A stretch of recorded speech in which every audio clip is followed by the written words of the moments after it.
Hello, in front of me I've got Samsung Galaxy A20s. In this video I'll show you how to add Internet Speed Indicator to status bar.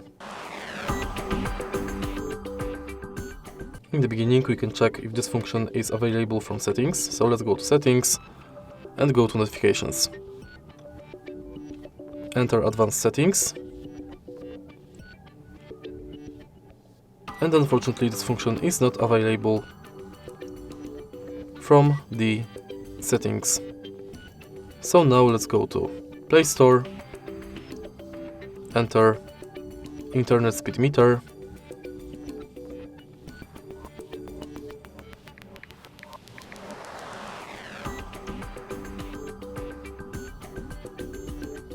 install this app,